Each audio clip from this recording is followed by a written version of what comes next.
রেলের জায়গায় প্রচার করতে গিয়ে গ্রেফতার হলেন ৩ জন বাম নেতা সহ ১২ জন বাম সমর্থক।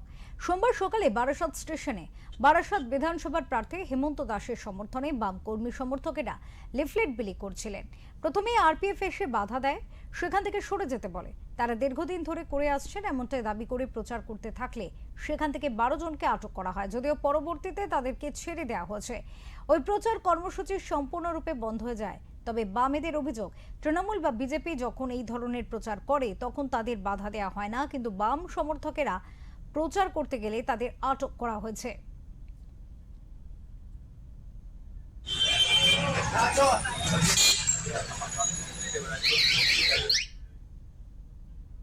এ বিষয়ে কথা বলবো আমাদের প্রতিনিধি সুকান্ত চট্টোপাধ্যায় রয়েছেন আমাদের সাথে। কথা বলবো সুকান্তর সাথে।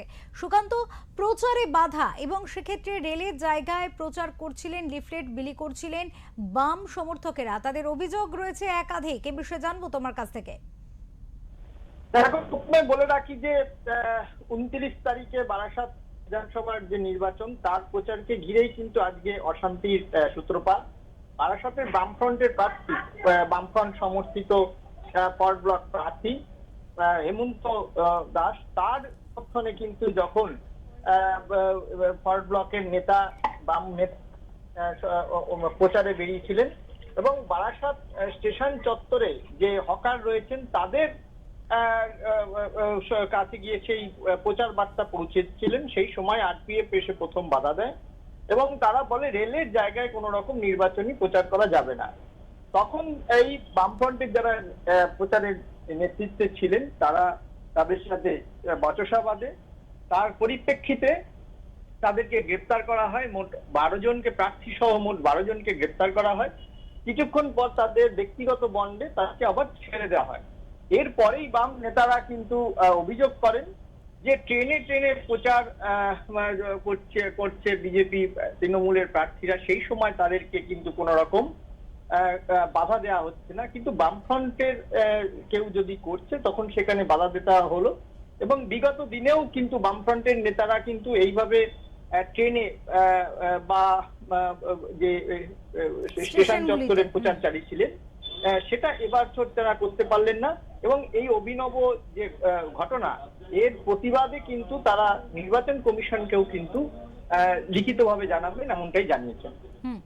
হ্যাঁ সুকান্ত, একেবারে এই বিষয়ে কথা বলতে গেলে সত্যি তো আমরা এর আগে দেখেছি বহু প্রার্থী তারা সকাল সকাল ট্রেনে উঠে ট্রেনে ভ্রমণ করতে করতে প্রচার সারছেন, তখন তাদের বিরুদ্ধে তাহলে যদি সেক্ষেত্রে হয় স্বাভাবিকভাবেই বৈষম্যমূলক একটা বিষয় তো উঠে আসছেই।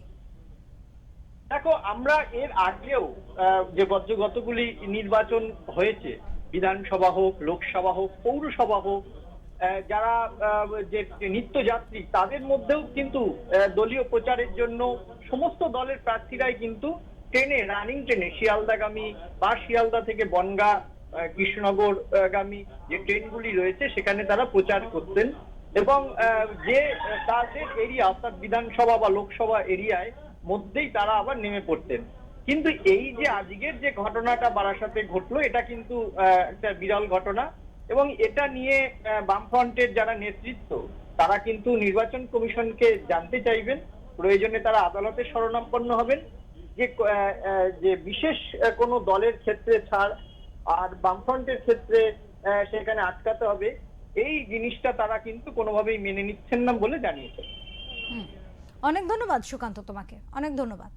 আমাদের সাথে ছিলেন আমাদের প্রতিনিধি সুকান্ত চট্টোপাধ্যায়। তিনি যেমনটা জানালেন, তৃণমূল বা বিজেপি এই ধরনের প্রচার করছে, যখন রেলকে ব্যবহার করছে তখন কিন্তু এই ধরনের তাদের কোনো বাধা দেওয়া হচ্ছে না, কিন্তু বাম সমর্থকেরা তারা আজকে বারাসাত স্টেশনে লিফলেট বিলি করছিলেন, প্রচার করছিলেন, সেখান থেকে আরপিএফ এসে কিন্তু তাদের ১২ জনকে আটক করে, যদিও পরবর্তীতে সেই ১২ জনকে ছেড়ে দেওয়া হয়।